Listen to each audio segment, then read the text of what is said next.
여러분 평안하십니까? 오늘도 말씀과 함께 주님의 은혜 가운데 거하시기 바랍니다. 오늘 말씀은 시편 141편입니다. 말씀 개요입니다. 1절과 2절은 자신의 기도가 하나님께 상달되기를 간구하는 내용이고 3절부터 7절은 위기 가운데서 악에 물들지 않고 자신을 지킬 수 있기를 기도합니다. 8절부터 10절은 악인들의 올무와 함정에서 벗어나게 해주시기를 구하는 내용입니다. 말씀 묵상입니다. 오늘 시편 141편도 다윗의 시인데요. 우리가 이미 여러 시편을 통해서 본 것처럼 다윗은 원수들로부터 미움을 받아 쫓기고 고생을 많이 했습니다. 감당하기 힘든 위기를 많이 경험했죠. 오늘 시편에도 그 내용이 나옵니다. 5절을 보면 의인이 나를 칠지라도 은혜로 여기며 책망할지라도 머리에 기름같이 여겨서 라고 말하고 있고요. 7절에는 사람이 밭가라 흙을 부스러뜨림같이 우리의 해골이 스올 입구에 흩어졌도다 라고 말합니다. 다윗을 치려는 사람들이 있었습니다. 그들은 마치 밭을 갈아 흙을 부수는 것처럼 다윗을 공격했고 그가 가는 길에 올무를 설치하고 함정을 팠습니다.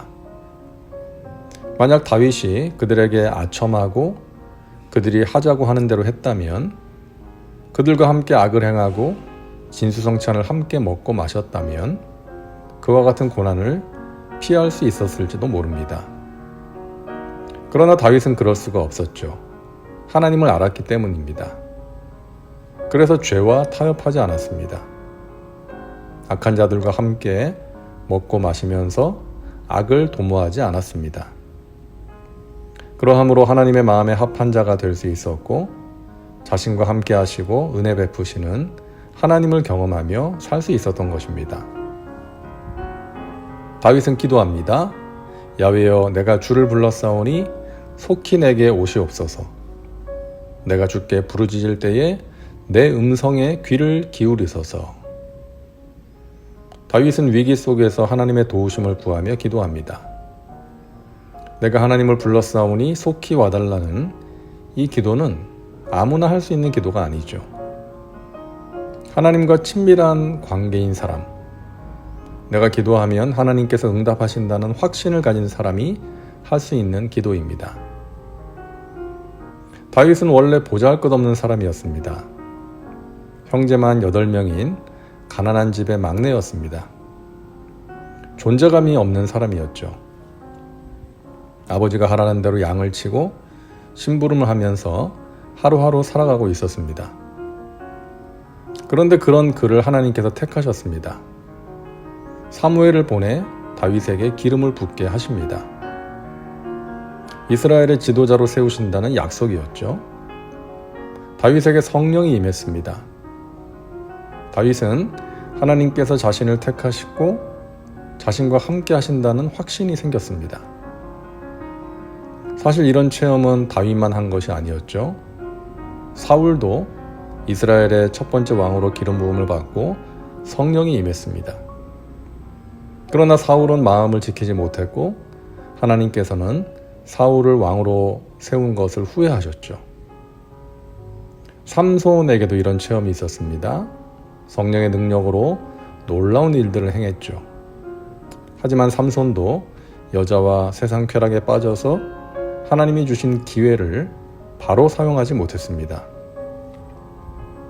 하지만 다윗의 훌륭한 점은 끝까지 하나님을 사랑하고 하나님의 말씀을 따라가려고 했다는 것이죠. 물론 중간에 실수할 때도 있었고 죄를 지을 때도 있었지만 그의 중심은 한결같았습니다. 하나님 앞에서 바로 서고자 하는 중심이었죠. 그런 다윗에게 하나님이 주시는 은혜가 넘쳤던 것입니다. 다윗은 성령을 소멸하는 것이 가장 두려웠기 때문에 죄와 타협하지 않았습니다.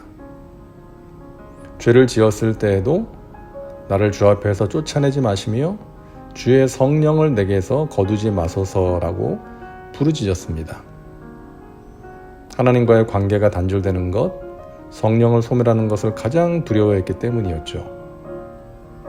그래서 오늘 시편에서도 이렇게 기도합니다.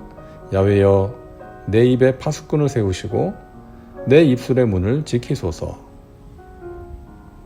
자신이 입으로 하는 말이 하나님 앞에서 부끄럽고 추한 말이 되지 않기를 원했던 것이죠. 다윗은 자신을 죽이려고 하는 자들을 저주할 수도 있었지만 그렇게 하지 않았습니다. 아들 압살롬의 반역으로 도망칠 때 베냐민 지파 사람 시므이가 따라오면서 다윗을 욕하고 저주합니다. 그때 다윗의 신하들이 당장 가서 저놈의 목을 베어올까요? 라고 했을 때에 다윗은 그냥 두라고 하죠. 하나님께서 저 사람을 시켜서 나를 책망하시는 것이다 라고 말을 했습니다. 다윗은 자신을 저주하는 사람을 향해서도 욕을 하거나 저주하지 않았습니다. 자신의 입을 지킨 것이죠. 아무 말이나 함부로 하지 않았습니다. 내 마음이 악한 일에 기울어 죄악을 행하는 자들과 함께 악을 행하지 말게 하시며 그들의 진수성찬을 먹지 말게 하소서. 다윗은 끝까지 악을 행하는 자들과 함께 하지 않았습니다. 그들과 함께 먹고 마시지 않았습니다. 그런 다윗을 하나님께서 위기 가운데서 건져주시고 악한 자들로부터 지켜주셨습니다. 사랑하는 여러분, 다윗처럼 사는 것이 쉬운 일이 아니라는 것을 우리는 잘 알고 있습니다. 이 세상이 악하고 사람들이 따라가는 세상의 문화와 방식이 악할 때가 있기 때문입니다. 악한 사람이 힘을 가지고 나에게 영향을 끼칠 때가 있기 때문이죠. 그런 가운데서 우리가 하나님의 말씀을 따라 살아간다는 것이 쉽지 않습니다. 적당히 타협하고 그들의 비위를 맞춰주면 좀 더 편한 길을 갈 수 있습니다. 하지만 죄와 타협하고 살면 하나님의 임재를 경험할 수 없습니다. 하나님의 나라와 영광을 위해 쓰임받을 수 없습니다. 성령의 능력을 경험할 수 없고 하나님의 마음에 기쁨을 드릴 수 없습니다.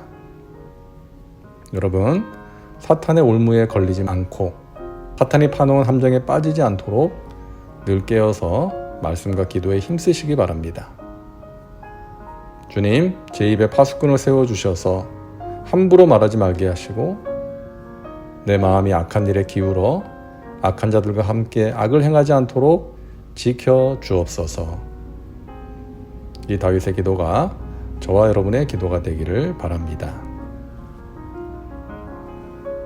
다음은 말씀 적용입니다. 오늘 말씀을 통해 당신에게 주시는 메시지는 무엇입니까? 당신 자신과 삶의 현장에 구체적으로 적용하시기 바랍니다. 이제 기도합니다. 사랑과 은혜가 풍성하신 하나님, 오늘도 말씀과 함께 살게 하시니 감사합니다. 우리를 악한 세상과 악한 사람들로부터 지켜 주옵소서. 그들과 함께 악을 행하지 말게 하시고 우리의 입에 파수꾼을 세워주시어 악한 말을 하지 않게 하옵소서. 그러함으로 하나님의 임재와 하나님께서 베푸시는 은혜를 풍성히 누리며 살게 하옵소서. 예수님의 이름으로 기도하옵나이다. 아멘. 오늘도 말씀과 함께 은혜 가운데 거하시기 바랍니다. 여러분 사랑하고 축복합니다.